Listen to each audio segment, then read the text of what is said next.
Welcome to Facebook Live. Thanks for joining us today. Today we're talking about coordination of care. This is a really important topic and one that's kind of dear to my heart.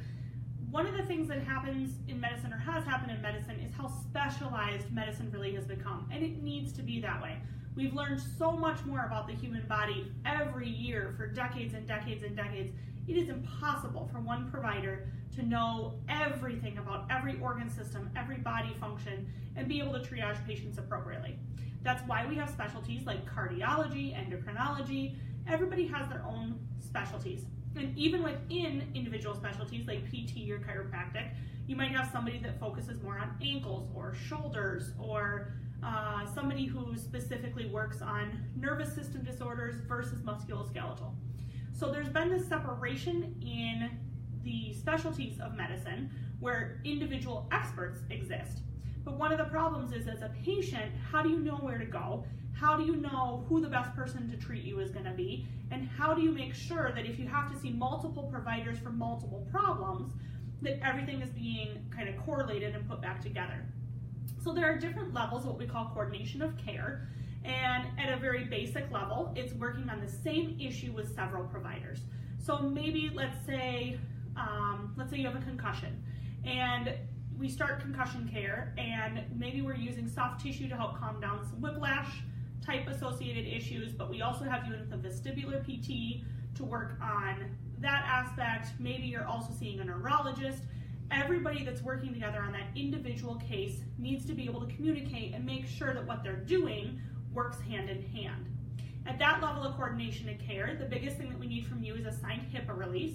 That gives us permission through the federal regulations to be able to discuss and disclose information about your case. That allows us as a team to coordinate on one particular issue. As we step up in levels of coordination, we get into much more complicated cases. At the top end, let's say that you are somebody who has been bounced from provider to provider to provider. Nobody has really sat down and taken a look at what each provider has done, or sat down and really taken a look at your case as a whole. And this is kind of what we call a case review, or taking a look at what has each provider done and coordinating it together.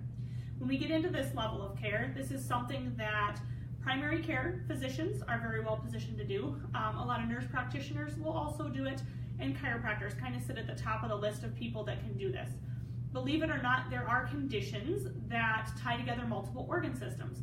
For example, there's a type of arthritis that will affect your eyes. You'll get kind of pink eye symptoms. You'll have bladder changes, so changes in urinary frequency, and then you'll have joint pain. So a patient might be going to an eye specialist for the eye piece, but meanwhile they have joint pain, so they're seeing the chiropractor, and they have bladder changes, so they're seeing their primary care doc. But if each of those individuals haven't taken the time to find out about all of these other courses of action, then we don't necessarily get to the root cause of the problem. So when we get into these case reviews, it's not uncommon that we see complicated cases of patients that have seen 5 or 6 or 10 different providers with no real answers. They're frustrated, they haven't made any improvement, and a lot of times it's because nobody's connected the dots. So it's one of the things that we specialize in here. It's one of the things that many providers can kind of do if they take the time, but it depends on how the practice is structured. And what I'd encourage you to do is, if you have a case like that, find a provider that can advocate for you and can take all of those records, put it together, find out what's been done, what hasn't been done, what correlates, and they can help triage you to the right people. In that case, for us, we do charge a fee for that level of coordination of care. It takes a lot of time, and it takes a lot of evaluation of past records. So if you want details about our fee schedule on that, feel free to call the office for details.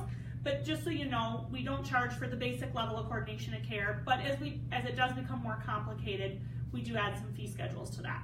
So hopefully this helps you understand why it's important and what we need from you. Thanks for joining us, and we'll see you next week.